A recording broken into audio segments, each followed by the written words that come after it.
Students, welcome in chemistry शिक्षा class. आज का हमारा video part 2 state of matter, जिसमें न्यूमेरिकल प्रैक्टिस और उसका रिमेनिंग पार्ट स्टार्ट करते हैं। तो स्टार्ट कर देखिए, एक न्यूमेरिकल करते हैं बच्चों पहले, जिसमें कंबाइंड गैस लॉ यूज करेंगे अपन। कंबाइंड गैस लॉ का मतलब जो हमारे पास में कंबाइंड गैस लॉ का फॉर्मूला कैसे डिजाइन करेंगे, तो PV is equals to NRT से अपन ने लास्ट वीडियो में किया था। पीवी इज इक्वल्स टू एनआरटी अपने कहा था, एन अपने पास में फिक्स्ड अमाउंट हो जाएगा और आर ऑलरेडी हमारा गैस कांस्टेंट है। ठीक है, इन दोनों को निकाल दीजिए तो पीछे आपके पास में क्या बच जाएगा, पीवी अपॉन टी। ठीक है, is equals to NR, NR का मतलब कांस्टेंट हो गया। तो ये अपने पास में कंबाइंड गैस लॉ आ गया। अब इसको कंपेयर करेंगे ए और बी के लिए, तो क्या बन जाएगा, P1T1 इक्वल्स टू P2V2T2। ठीक है, ये आपके पास में फाइनल फॉर्मूला आ गया। इसको बोलते हैं कंबाइंड गैस लॉ। अब अपन इसको अप्लाई कैसे करेंगे, तो एक न्यूमेरिकल देखिए, at 25 degree Celsius and 70 mm Hg प्रेशर the occupy 600 ml volume, what will be its pressure, pressure P2 calculate करना है, at height where temperature is 10 degree Celsius and volume of gas is 640। ठीक है, अब इसमें देखिए, P1 आपका कितना हो गया, 760 ml, V1 कितना देगा आपको 600 ml, T1 कितना हो गया, क्योंकि डिग्री सेल्सियस में, तो डिग्री सेल्सियस में ध्यान रखना स्टूडेंट, टेम्परेचर को केल्विन में कन्वर्ट करने के लिए हमेशा जितना आपको डिग्री सेल्सियस दे रखा हो उसमें हमेशा 273 ऐड करेंगे स्टूडेंट्स। कितना, 273। तो 273 उसमें ऐड कर दें, 25 डिग्री सेल्सियस, 25 प्लस 273 298। और दूसरा T2 हमारे पास कितना है, 10 डिग्री सेल्सियस, तो 10 प्लस 273 ये 283 बन गया आपका। ठीक है, और V2 अपन को दे रखा है 640 ml, ये रहा। तो ये हमारे पास डाटा आ गए सारे। अब इसको कंबाइंड गैस लॉ यानी कि इस इक्वेशन प्लेस कर दीजिए। क्या निकालना है अपन को, एट प्रेशर हाइट, तो किसी साइड पे जो pressure, what will be the pressure, यानी कि P2 अपन को कैलकुलेट करना है। तो देखो, P2 को इधर ट्रांसफर करेंगे, P2 इक्वल्स टू, तो ये वैल्यू तो नीचे चली जाएगी, ये ऊपर हो जाएगी।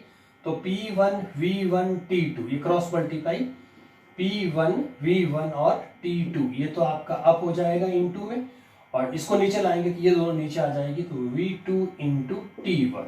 ओके, अब वैल्यू प्लेस कर दो। P1 कितना हमारे पास में 760, V1 कितना है 600।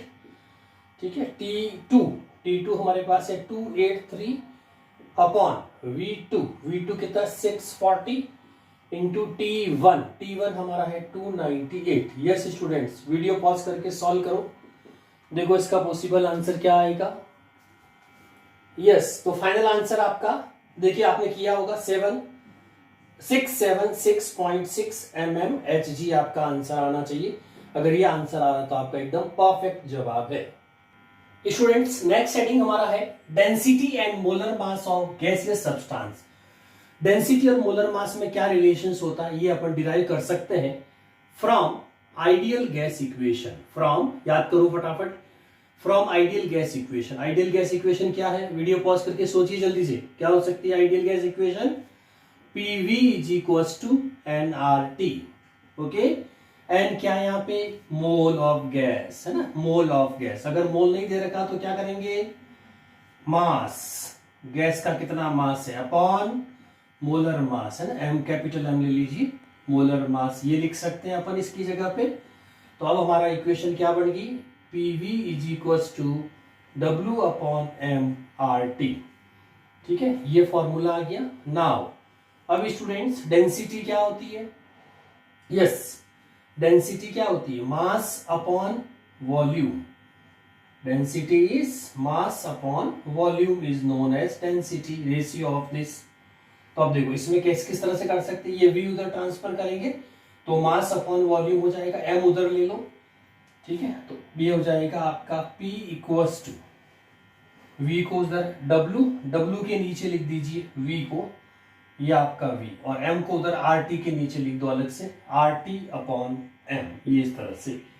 अब मास अपॉन वॉल्यूम को क्या लिख सकते हैं अपन, डेंसिटी, तो यहाँ D प्लेस कर दीजिए। तो P इक्वल्स टू हो जाएगा D R T upon M. ठीक है, अब चूंकि मास और डेंसिटी में रिलेशन चाहिए अपन को, ठीक है, तो अपन क्या करेंगे, m और p को आपस में एक्सचेंज कर देते हैं, इनवर्सली प्रोपोर्शनल टू ये। तो m equals to D R T, ये तीन तो ऊपर हो गए और p नीचे रह जाएगा आपका। तो ये आपका रिलेशन आ गया मोलर मास वर्सेस डेंसिटी में। तो इसको याद रखने की ट्रिक है, मैं डरता हूं पढ़ाई से, है ना, पढ़ाई करने से, मैं डरता हूं पढ़ाई से। तो ऐसे इसका एक ट्रिक याद रख सकते हैं। तो that is called relation between density and molar mass of gas.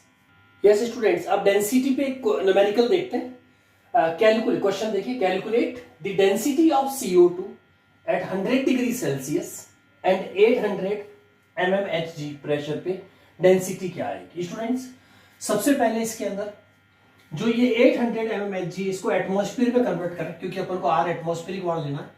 तो 800 अपॉन 760, क्योंकि एक एटमॉस्फेयर जो होता है, एटमॉस्फेरिक प्रेशर जो होती है वो 760 mmHg होती है, इसीलिए इसको डिवाइडेड बाय करेंगे तो ये हमारा आंसर एटमॉस्फेयर में आ जाएगा। ठीक है, ये तो होगी प्रेशर की वैल्यू।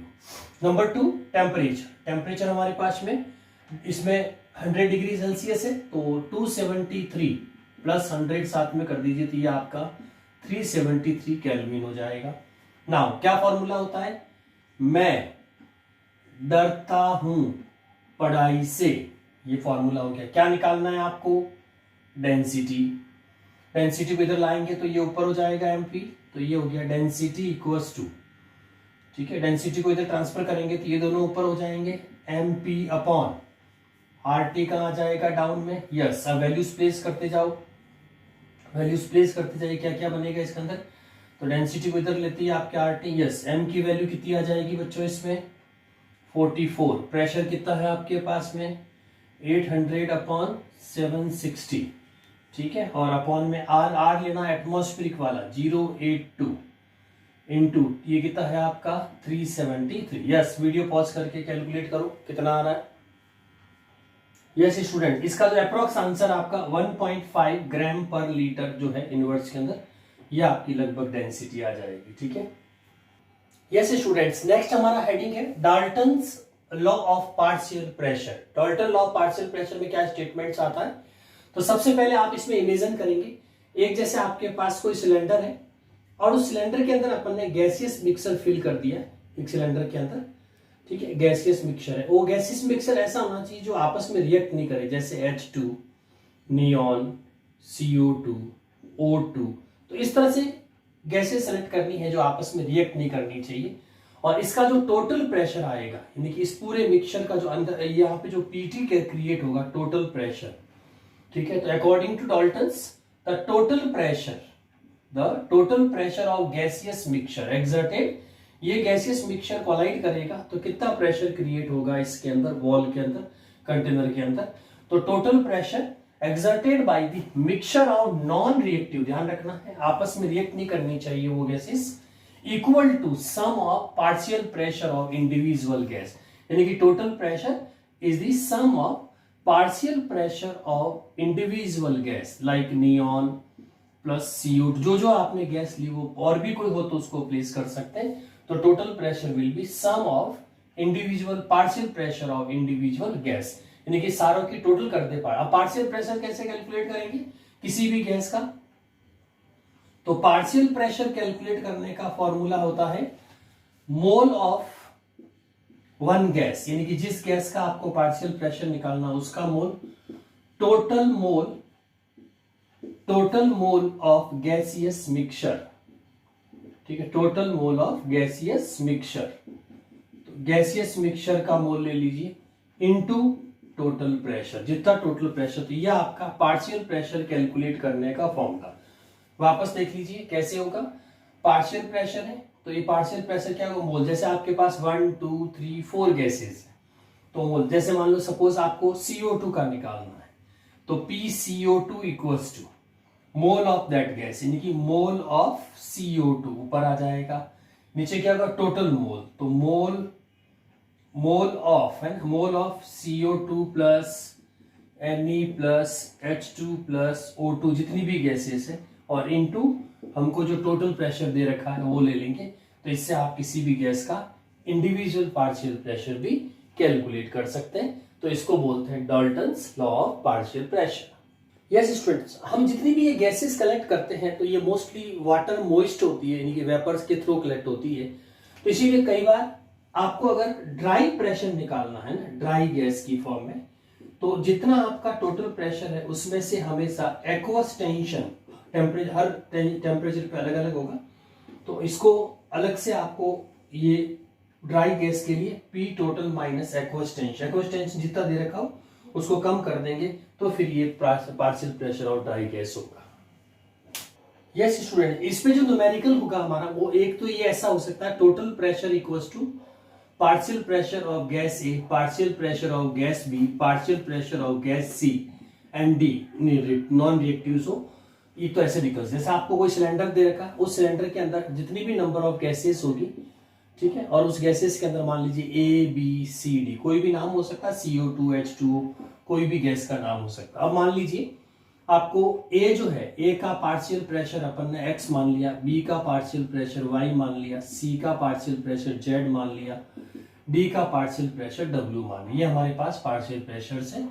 तो अपन क्या करेंगे, इसके अंदर ये जितने भी पार्शियल प्रेशर उसकी टोटल कर देंगे। तो P टोटल इक्वल्स टू आ जाएगा x plus Y plus Z plus W. तो इस तरह से डायरेक्ट गिवन प्रेशर्स में हम इस तरह से कैलकुलेट कर सकते हैं, प्रेशर को सिर्फ ऐड करना है। Yes students, Dalton partial pressure पे अपन एक और न्यूमेरिकल प्रैक्टिस करते हैं। A neon oxygen mixture contain 70.6 gram O2 and 167.5 gram neon. If pressure of the mixture of gas in the cylinder is 25 bar, what is the partial pressure of O2 and neon in this mixture? यानी कि individual partial pressure अपन को calculate करना oxygen और neon. Students, partial pressure के लिए अपन को पता क्या चाहिए, मोल और मोल या मोल फ्रैक्शन चाहिए। तो सबसे पहले अपन मोल कैलकुलेट करेंगे। तो सबसे पहला पार्ट 1 होगा इस न्यूमेरिकल का, part 1 calculation of mole. Calculation of mole, yes, mole कैसे निकालेंगे, तो जैसे आपको O2 का मोल निकालना है तो O2 का हमारे पास में क्वांटिटी कितनी है 7.6 और मोलर मास कितना 32। नियॉन का निकालना है तो नियॉन का अपने पास कितना 167.5 और नियॉन का 20 आपका एटॉमिक मास हो गया। यस, वीडियो पॉज करके कैलकुलेट करो कितना आ रहा है। यस स्टूडेंट्स, कितना आंसर आया, तो 70/32 का आएगा 2.21 और 167.5/20 का आएगा 8.375। ये आपके मोल आ गए। अब मोल से अपन को स्टेप 2 करना है, calculation of part 2 mole fraction. Mole part 2 में अपन निकालेंगे मोल फ्रैक्शन ऑफ गैसेस। तो मोल फ्रैक्शन के लिए क्या फॉर्मूला होता है स्टूडेंट्स, किसी एक का, जैसे ऑक्सीजन का मोल फ्रैक्शन निकालना है तो N mole of NO2 upon mole of NO2 plus mole of neon, total कर दीजिए। तो मोल कितना अपने पास, ऑक्सीजन का मोल देखो कितना आ रहा है 2.21, तो ये तो हो गया 2.21, डाउन में टोटल कर दीजिए दोनों की, तो 2.21 प्लस 8.375, तो ये आपकी, सॉल्व करो इसको फटाफट। फिर दूसरा आ जाएगा x of neon, mole fraction of neon, तो ऊपर तो लिख दीजिए मोल ऑफ नियॉन अपॉन नीचे वापस वही mole of oxygen plus mole of neon. Yes, value place करिए, मोल कितना था इसका 8.375 अपॉन नीचे टोटल आ जाएगी 2.21 प्लस 8.375। इन दोनों का आंसर निकालिए वीडियो पॉज करके, कितना कितना आ रहा है स्टूडेंट्स। इसका मोल फ्रैक्शन आपका देखो, आंसर मैच करो, 0.21 आया होगा ऑक्सीजन का और नियॉन का आपका आया होगा 0.79। ठीक है, अब आ जाइए पार्ट 3 पे। पार्ट 3 पे क्या पूछा इन्होंने, what is the partial pressure of neon और ऑक्सीजन का पार्शियल प्रेशर। तो पार्ट 3 में अब आप कैलकुलेट करेंगे इंडिविजुअल पार्ट्स। तो पार्शियल प्रेशर ऑफ ऑक्सीजन के लिए क्या होता है, मोल फ्रैक्शन लिख सकते हैं अपन सीधा, मोल fraction of O2 into total pressure. तो मोल फ्रैक्शन आपके पास ऑक्सीजन का ये रहा, कितना है 0.21 इनटू टोटल प्रेशर, देखो क्वेश्चन में दे रखा 0.25 सॉरी 25, तो 25 ले लीजिए, मल्टीप्लाई करके लिखो आंसर। इसी तरह से दूसरा अपने पास में कौन है, नियॉन, तो partial pressure of neon equals to हो जाएगा mole fraction of neon into total pressure. Mole fraction कितना आया 0.79 इनटू टोटल में आ जाएगी आपकी 25। यस स्टूडेंट्स, फटाफट सॉल्व करिए वीडियो पॉज करके। तो स्टूडेंट्स फाइनल पार्शियल प्रेशर का आंसर हो गया, ऑक्सीजन का पार्शियल प्रेशर आपका आएगा 5.25 बार और नियॉन का आपका पार्शियल प्रेशर आएगा 19.75। तो ये आपके फाइनल आंसर हो गए एज पर question demanded. Yes, video pause करके स्टूडेंट नोट कर लीजिए या स्क्रीनशॉट ले लीजिए। यस स्टूडेंट्स, नेक्स्ट हमारा हेडिंग है kinetic molecular theory of gases, यानी कि काइनेटिक मॉलिक्यूलर थ्योरी के अंदर गैसेस का बिहेवियर कैसा होता है उसके बारे में डिस्कशन है। तो जैसे point number 1, each gas made up of microscopic particles या atoms and that is known as molecule. छोटे छोटे पार्टिकल से मिलकर ये मॉलिक्यूल फॉर्म में कन्वर्ट होती है, first kinetic molecular theory. Second, each gas molecule has negligible volume. एक गैस का वॉल्यूम नेग्लिजिबल है in respect of total volume of gas. सारी गैस का वॉल्यूम ज्यादा होगा तो एक गैस का मॉलिक्यूल बहुत ही कम आएगा। नेक्स्ट है, each gas molecules are having negligible intermolecular attraction. इनका आपस में कोई अट्रैक्शन नहीं होता, सो दे ऑलवेज मूव, इसीलिए वो हमेशा कंटिन्यू जो है मूवमेंट करते रहते हैं, क्योंकि उनके बीच में अट्रैक्शन फोर्स नहीं होता, तो ये मॉलिक्यूल कभी होल्ड नहीं होते पर्टिकुलर जगह पे। नेक्स्ट है, gases molecule are having random motion. ये स्ट्रेट लाइन में चलते हैं, फिर किसी कंटेनर की वॉल से टकरा जाते हैं, टकराने के बाद दूसरे जिगजैग प्रोसेस में आ जाते हैं, तो रैंडम मोशन चलता है गैसियस मॉलिक्यूल्स में। Gaseous molecule are sphere. जितने भी गैसियस मॉलिक्यूल्स होते हैं इनको एक सॉलिड स्फीयर की तरह मानना है। So there is no loss of energy when they collide to each other. ये एक्चुअली स्फीयर होते हैं और स्फीयर जब आपस में टकराते हैं तो किसी भी तरह का लॉस ऑफ एनर्जी आपस में नहीं होता है। नेक्स्ट है, when gaseous molecule collide to wall, जो कंटेनर की वॉल है उस पर टकराते हैं, when they always create pressure. तो वो कंटेनर की वॉल पे कैसा पर कहते हैं ना, किसी बैलून या सिलेंडर के अंदर ये मेंटेन कैसे रह जाता है प्रेशर, तो इसमें जो गैसियस पार्टिकल्स होते हैं कंटिन्यू वॉल पे टकराते रहते हैं, जिससे आपका प्रेशर क्रिएट होता है बैलून के सराउंडेड में या सिलेंडर्स में। नेक्स्ट है students, gravitational force is negligible on gaseous molecule. Gaseous molecule में किसी तरह का ग्रेविटेशनल फोर्स नहीं लगता। Average kinetic energy of gaseous molecule same at absolute temperature. तो इसकी एवरेज काइनेटिक एनर्जी होती है वो एब्सोल्यूट टेम्परेचर पे सेम रहती है स्टूडेंट्स। तो ये हमारा है kinetic molecular theory of gaseous behaviour. Yes, in theoretical points को नोट कर लीजिए स्टूडेंट, आपको एग्जाम में इसी तरह से शॉर्ट में लिखना है। ओके यस स्टूडेंट्स, अब अपन नेक्स्ट लेते हैं behaviour of real gases, deviation from ideal gas behaviour. यानी कि स्टूडेंट्स एक्सपेरिमेंटली ये प्रूव हुआ फाइनली कि हमने जो आइडियल गैस इक्वेशन बनाई पीवी इक्वल्स टू एनआरटी, उसमें नेचर में जितनी भी गैसेस एग्जिस्ट करती है वो कोई भी उस रूल को फॉलो नहीं करती। इसीलिए हमें जो नेचर में जितनी भी गैसेस होती है उनको रियल गैस बोलना पड़ता है, क्योंकि ये कोई भी आइडियल गैस की इक्वेशन को फॉलो नहीं करती। Ideal gas equation is a theoretical aspect. तो एक जैसे ग्राफ है P इंटू वी का और वर्सेस P, तो इसमें देखो अगर आइडियल गैस, सारी नेचुरल गैसेस अगर आइडियल होती तो ये जो लाइन आपको दिख रही है इस आइडियल गैस की, तो ये सारे ग्राफ इसके पैरेलल होने चाहिए थे, डॉट डॉट डॉट डॉट इस तरह से। लेकिन आप ध्यान से देखो, मोनोऑक्साइड है, पहले नेगेटिव डेविएशन फिर आपकी सीधी पॉजिटिव डेविएशन में चली गई। CH4 देखो हाईएस्ट नेगेटिव, ये 0 है, ये कहलाता नेगेटिव। जितना भी नीचे होता है इसको नेगेटिव डेविएशन बोलते हैं, ऊपर साइड वाले को पॉजिटिव डेविएशन बोलते हैं। तो यहां से ये चला तो ये इसको CH4, तो ये आपका नेगेटिव, हालांकि इसका लिक्विफिकेशन अच्छा होगा लेकिन ये डेविएशन है। और इसमें जो हाइड्रोजन और हीलियम आपको दिख रही है ये डायरेक्टली पॉजिटिव डेविएशन शो करती है। तो इस तरह से इनकी कंप्रेसिबिलिटी थोड़ी सी मुश्किल से होती है। तो इस ग्राफ का रियल गैस में सिग्निफिकेंस यही है कि जो गैस जितनी ज्यादा नेगेटिव डेविएशन से निकलेगी उस गैस का उतना ही जल्दी क्रिटिकल टेम्परेचर प्रेशर पे हम लिक्विफिकेशंस कर सकते हैं। But sure the no one is ideal gas, everyone is real gas in this nature. इस तरह से स्टूडेंट्स बॉयल्स लॉ को, जैसे बॉयल्स लॉ में अपन क्या कहते हैं, बॉयल्स ने लस्सी पीवी है ना, तो P इंटू वी, तो प्रेशर और वॉल्यूम में रिलेशन देखेंगे। तो अब अगर हमारी आइडियल गैस का graph PV equals to NRT से ये आया है ना पीवी का, तो अगर रियल गैस आइडियल होती तो एग्जैक्टली इसको सुपर इंपोज करती, बिल्कुल एग्जैक्टली। लेकिन देखो यहां से आने के बाद उन्होंने डाउन टर्न कर दिया, इसका मतलब वो लाइन को सुपर इंपोज नहीं कर रही, यानी कि वो आइडियल गैस इक्वेशन को फॉलो नहीं करती। तो स्टूडेंट्स इससे ये प्रूव हो गया all gases, all natural gases, अपन ऐसे कह सकते हैं all natural gases are real gases. जितनी भी नेचुरल गैसेस होती है वो कोई भी आइडियल गैस को फॉलो नहीं करती, वो सब रियल गैसेस होती है। तो हमें स्टूडेंट करेक्शन फैक्टर लगाने पड़ेंगे आइडियल गैस इक्वेशन में। तो इसमें प्रेशर के रेस्पेक्ट में जो करेक्शन आएगा, तो प्रेशर आपका रियल जितना है, अगर आप उसमें a n square upon V square add करते हैं तो that will be equivalent to P ideal, तब जाके वो पी आइडियल के बराबर होगा रियल गैस का।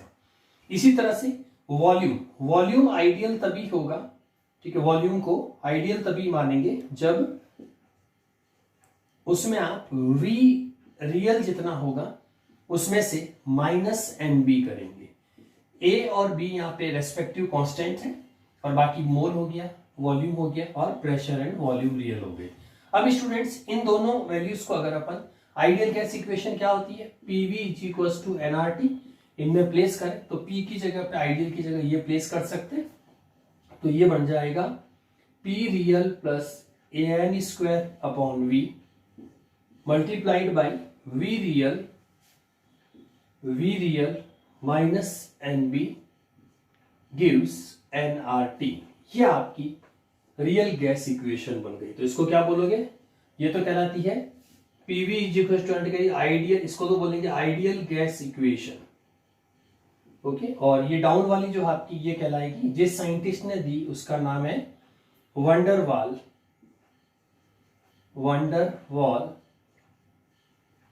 Walls real gas equation, van der Waals real gas equation. तो ये कहलाती है आपकी वंडरवॉल। इतना करेक्शन करेंगे तो हमारी रियल गैस आइडियल गैस को फॉलो करेगी। यस स्टूडेंट्स, नेक्स्ट हेडिंग हमारा है variation of compressibility factor for some gas. कुछ गैसेस के लिए अपन कंप्रेसिबिलिटी फैक्टर निकालते हैं, यानी कि किसी गैस को कितना पर्टिकुलर प्रेशर पे जो है और कांस्टेंट टेम्परेचर पे उसको कंप्रेस किया जा सकता है, लिक्विफाई किया जा सकता है, ड्राई आइस बनाई जा सकती है। तो उसमें कंप्रेसिबिलिटी फैक्टर जो होता है स्टूडेंट उसको जेड से रिप्रेजेंट करते हैं। कंप्रेसिबिलिटी फैक्टर को जेड से रिप्रेजेंट करेंगे और ये जेड आपका जो होगा वो हमेशा पीवी, जैसे पीवी इक्वल्स टू एनआरटी, तो पीवी अपॉन एनआरटी का जो रेशियो होता है वो Z. The deviation from ideal behaviour can be measured in term of compressibility factor Z, और जेड क्या होगा, ratio of pressure into volume upon nRT. अब देखिए स्टूडेंट, जैसे ये ग्राफ है Z equals to PV upon nRT में, और इस साइड में आपका प्रेशर इन बार है, और कुछ गैसेस के एग्जांपल जैसे N2, H2, O2, CH4, CO2, ठीक है। और अगर इस पाथ पे होते तो आपकी ये सारी आइडियल, लेकिन ये सब negative deviation, most of gas negative deviation show कर रही है, कुछ गैसेस आपकी पॉजिटिव डेविएशन शो कर रही है, ठीक है। For ideal gas, ideal gas कोई अगर है, पहली बात तो होगी नहीं, या होगी तो बहुत लो प्रेशर पे जो होती है वो रहती है, तो Z इक्वल्स टू 1 रहता है at all temperature and pressure, क्योंकि इसमें PV is equals to nRT का फॉर्मूला लगता है, और PV जी को एनआरटी में P जो है वो डायरेक्टली V के रेस्पेक्ट में हो जाएगा, तो स्ट्रेट लाइन होगी इसके अंदर। तो इसीलिए इसमें स्टूडेंट्स आइडियल तभी हो सकता है जो Z की वैल्यू यूनिटरी हो। अब हाई प्रेशर पे वेरिएशन क्या, हाई प्रेशर जब होगा तो आपका Z लार्जर हो जाएगा 1 से, तो ऐसी गैसेस को डिफिकल्ट टू कंप्रेस, यानी कि उनका लिक्विफिकेशन बहुत मुश्किल से होता है। और मोस्ट ऑफ गैसेस जो होती है इंटरमीडिएट प्रेशर पे, जहां पे 1 से कम आपका Z हो जाएगा, ठीक है, तो उस केसेस में ऐसी गैसेस को इजी टू, तो ऐसी गैसेस के लिए अपन कह सकते हैं easy to compress, easy to compress कह दीजिए, लिक्विफाई कह दीजिए, इन गैसों को लिक्विफाई किया जा सकता है। तो इस ग्राफ में आपने देखा होगा जितनी गैसेस नेगेटिव डेविएशन शो करेगी इजी टू कंप्रेस हो जाएगा, जितनी गैस पॉजिटिव डेविएशन शो करेगी डिफिकल्ट टू कंप्रेस होगा। तो ये कहलाता variation of compressibility factor for some gases. एक इंपॉर्टेंट टर्म है बच्चों critical temperature. Definition of critical temperature क्या होगा, तो इसमें कहेंगे द टेम्परेचर, क्या लिखेंगे इसमें, the temperature at which gas cannot be further liquefy even lot of pressure increases, even lot of pressure increases, यानी कि हम कितना ही प्रेशर बढ़ा दें इस पर्टिकुलर टेम्परेचर पे, अब आपकी गैस और जो है वो लिक्विफाई नहीं की जा सकती, तो उसको अपन क्या बोलते हैं, क्रिटिकल टेम्परेचर। और इसमें जितना वॉल्यूम गैस का यूज करते हैं क्रिटिकल वॉल्यूम कहलाता है, और प्रेशर जो होगा उसको अपन क्रिटिकल प्रेशर, जिसपे गैस का लिक्विफिकेशन होता हो। स्टूडेंट्स, क्रिटिकल वॉल्यूम को कैसे डिफाइन करेंगे, तो क्रिटिकल वॉल्यूम के लिए कहेंगे the volume of 1 mole gas at critical temperature and pressure, यानी क्रिटिकल टेम्परेचर प्रेशर पे किसी गैस के 1 मोल का वॉल्यूम जो होता है वो is known as critical volume, उसको क्रिटिकल वॉल्यूम बोलते हैं। तो स्टूडेंट्स, ये हमारा second video state of matters पे, पढ़ते रहिए। Thank you.